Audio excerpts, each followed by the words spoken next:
صحیح مسلم میں حضرت سیدنا ابو ہریرہ رضی اللہ تعالیٰ عنہ سے مروی کہ رسول اللہ صلی اللہ علیہ وآلہ وسلم نے ارشاد فرمایا، جب انسان فوت ہو جاتا ہے تو اس کے تمام اعمال منقطع ہو جاتے ہیں سوائے 3 اعمال کے۔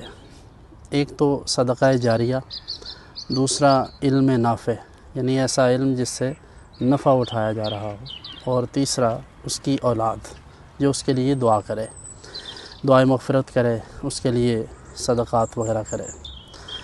ہم اپنی زندگی میں اپنے پیاروں کے لیے مال و دولت کی دوڑ دھوپ میں ہمہ وقت مصروف رہتے ہیں، لیکن جیسے ہی دنیا سے جاتے ہیں اگر پیچھے کوئی دعا کرنے والا بھی نہ ہو تو یہ نہایت تکلیف دہ بات ہے، بلکہ اس سے بڑی اذیت کی بات کوئی نہیں۔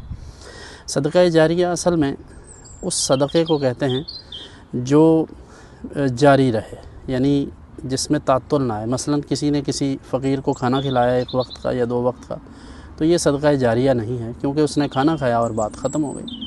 لیکن اگر کسی نے درخت لگا دیا، کوئی اس کی چھاؤں میں بیٹھے گا، کوئی اس سے نفع حاصل کرے گا، تو یہ صدقہ جاریہ ہے۔ کسی نے واٹر فلٹر لگوا دیا، کوئی پانی کا جو نل وغیرہ ہے وہ لگا دیا، اس سے لوگ جب تک پیتے رہیں گے از خود ثواب پہنچتا رہے گا۔ کوئی مسجد تعمیر کروا دی، کوئی مدرسہ تعمیر کرا دیا، دینی کتب لے کر لوگوں کو، بچوں کو دے دی، یا قرآن کریم جو ہے وہ لوگوں کو دے دیا، وہ اس کو ترجمے تفسیر کے ساتھ یا ویسے ہی چھپوا کر، تو یہ صدقات جاریہ ہیں۔